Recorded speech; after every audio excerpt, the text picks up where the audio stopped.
তুমি জানো, আমাদের চারপাশে এমন কিছু মানুষ থাকে যারা খুব একটা লাইমলাইটে আসে না, কিন্তু ভিতরে ভিতরে তারা ইতিহাস গড়ছে। প্রদীপ রাঙ্গানাথন কি তেমনই একজন। চেন্নাইয়ের এক সাধারণ মধ্যবিত্ত পরিবার থেকে উঠে আসা একটা ছেলেই, যিনি নিজের ফোনে বানানো ছোট্ট শর্ট ফিল্ম দিয়ে কোটিরও বেশি মানুষের ভালোবাসা কুড়িয়ে নিলেন। ছোটবেলা থেকেই তার মধ্যে একটা আলাদা ভাবনা কাজ করত। বন্ধু যখন ক্রিকেট খেলত, সে তখন মোবাইল ক্যামেরা দিয়ে দৃশ্য কল্পনা করত। এসএসএম কলেজ অফ ইঞ্জিনিয়ারিং থেকে আইটি পাশ করলেও প্রযুক্তির বাইরেও তার মন ছিল সিনেমার জগতে। নিজের জীবনের ছোট ছোট অনুভব, প্রেম, ভুল বোঝাবুঝি এসব নিয়ে বানিয়েছিলেন হোয়াটসঅ্যাপ কাঁধাল নামের একটা শর্ট ফিল্ম। অনলাইনে সেটা ছড়িয়ে পড়ল। মানুষ বলতে লাগলো, এই ছেলেটার মধ্যে কিছু একটা আলাদা আছে। কিন্তু আসল চমক আসে 2019 সালে, যখন সে ডেবিউ করে তার প্রথম ফিচার ফিল্ম কোমালির মাধ্যমে।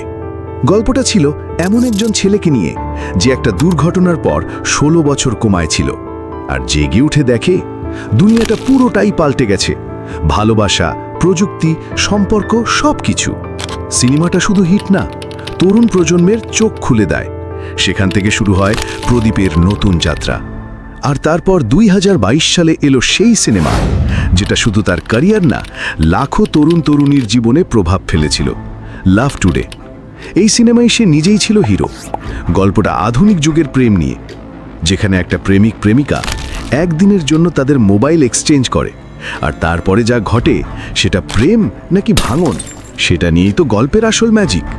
দর্শক বুঝতে পারল, এই ছেলেটার গল্প আসলে আমাদেরই গল্প। আমাদের জীবনের মতোই ভুল, রাগ, সন্দেহ আর ভালোবাসায় ভরা। মজার ব্যাপার হচ্ছে, লাভ টুডে সিনেমার গল্পটা পুরোপুরি তার নিজের জীবনের উপর ভিত্তি করে তৈরি করা। সে এক সাক্ষাৎকারে জানিয়েছে, একবার তার প্রেমিকা তার ফোন চেক করতে চেয়েছিল, আর সেখান থেকেই পুরো আইডিয়াটা এসেছিল। সে কোনো ভুয়ো রোম্যান্টিক হিরো নয়, বাস্তব থেকে উঠে আসা মানুষ, যার প্রেমে ব্যথা আছে, যার হাসির পেছনে লুকানো বাস্তবতা আছে। লাভ টুডে মাত্র 5 কোটি টাকায় বানানো হয়েছিল, আর সেটা রিলিজ হওয়ার পরে আয় করে 105 কোটি টাকা। তারপরে 2025-এ মুক্তি পায় ড্র্যাগন, আর সেখানেও সে প্রমাণ করে, সে শুধু প্রেমের গল্পই বলতে জানে না, সে জানে মানুষের ভেতরের যুদ্ধের কথাও। প্রদীপের সিনেমাগুলো আমাদের শেখায়, বড় হতে গেলে বড় লোক হতে হয় না, লাগে একটা সৎ মন আর সাহসী গল্প বলার ক্ষমতা। সে নিজেই লেখে, পরিচালনা করে, অভিনয় করে, আর তার প্রতিটা গল্প যেন আমরা নিজের জীবনের আয়নায় দেখে ফেলি। আর এবার সে আসছে দুটো একদম আলাদা ধরনের সিনেমা নিয়ে।